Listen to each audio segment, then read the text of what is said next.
very cold morning to you here from Zone 7B in the Atlanta, Georgia area, and a welcome to Garden on a Hill.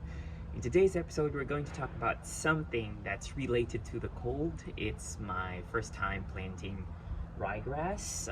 Some you can see in the background, and I'll show you around the front yard and then the backyard as well. In today's episode, we're going to show you the process that I've done, what things I've learned, and what things to do, what things not to do. So if you can come around and I'll show you. Before I do so though, if you can hit the subscribe button, it should be somewhere here or here, so you can get notified anytime I upload a video. I just had very good positive feedback from all of the viewers, and I wish to share more if I have some time. And if you can support this page, please do so and hit subscribe. So come on and let's go look at the front yard and the backyard and the side yard. It is a rather chilly day, but thank God the sun is starting to shine, as you can see. This is the front yard. Some of the lighter grass is getting hit by the sun, and it's beautiful. It's very thick. I'll zoom into how it looks like. This has been mowed once. It's about back up to 5 to 6 inches and very thick. And this is the front lawn as compared to a regular lawn. I'll zoom into my neighbors. It will be more of a brown and dormant in this time of the year, but if you have ryegrass, it's just thick and beautiful. So some things that I've done in this part of the yard that are successful: I scarified it. I'll show you what tool I used later. I scarified this and fertilized it with a starter fertilizer, and it went very thick. So that's where my ryegrass line ends. As you can see, there's brown grass where those bushes are, and this is where the rye is. In this part of the lawn, I didn't scarify it. Oh, actually I scarified it, but I didn't fertilize it. So it's still pretty tall and thick, but it's not as tall and thick as the one that was fertilized. Okay, moving on to the side yard. I have least priority on this area because people actually don't see it or use it a lot, but I didn't prepare the soil here. As you can see, if you didn't prepare, Scarify the soil, or fertilize it, you'll have most of the weeds and some of the grass in there, but the rye's not doing pretty well. Sorry about that. There was a truck that just passed me. Backyard is beautiful, and I don't know why I didn't fertilize or scarify here, but the grass just took very well. And I'm assuming because I do prepare this area a lot for my vegetable garden, which is currently wilting due to the cold, and that's why it's thick and well. Okay, so that's the entire ryegrass plantings that I've done this season, and I'll show you the tools and the method that I've used to come up with this. So I think it's a good time to show you how I prepare the soil to plant rye. I actually have two little tools that I'm going to use for this example, and you probably noticed a big change.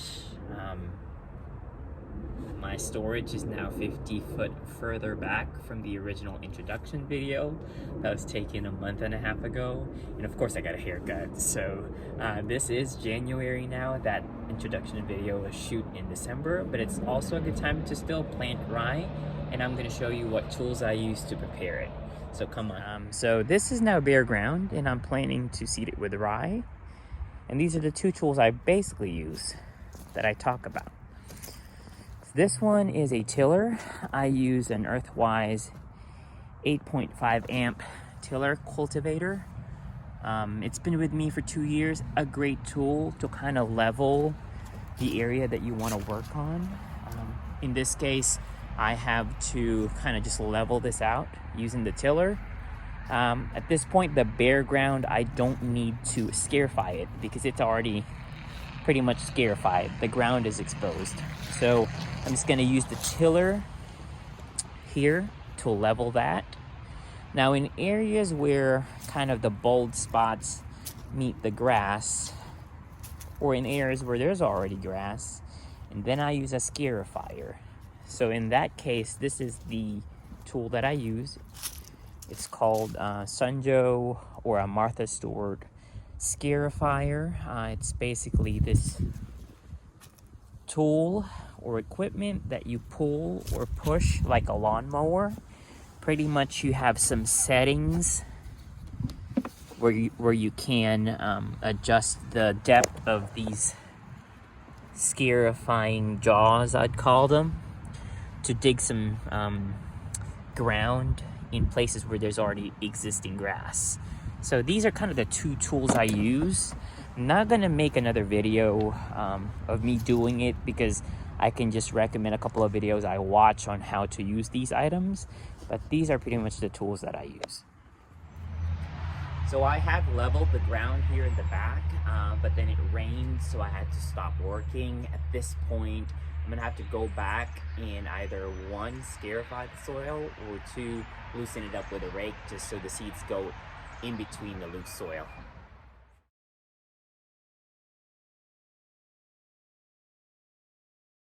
So if you're curious what Scarifying does, at close up, this is what it does. It kind of loosens the top quarter-inch, half-inch of the soil, depending on how deep you go. But zooming in, so you see those scars. That's where your seed catches, and then it also levels it at the same time. But now this is ready to be planted in grass.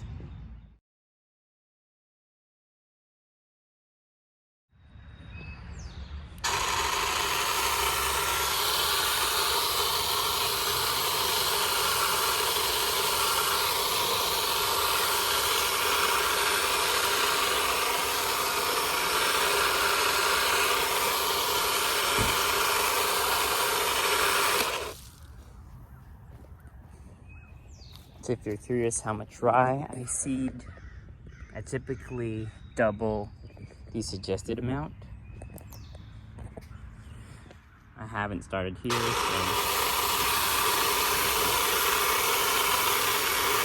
that completes planting the rye seeds in a bare lawn condition. Of course, as you saw, I started with a bare lawn that I tilled, and then it got rained on, it got compacted, I had to scarify it back.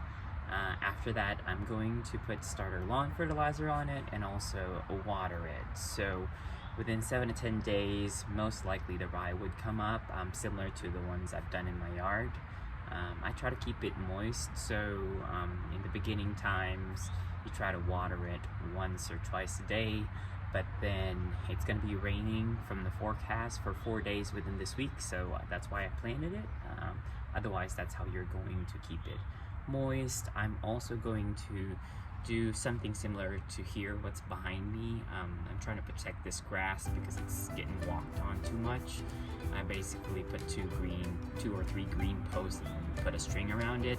I'm gonna do that on that area so people just don't accidentally walk on it. And that's pretty much my process for the annual ryegrass planting. Hopefully you've learned from it, and stay tuned for my other videos.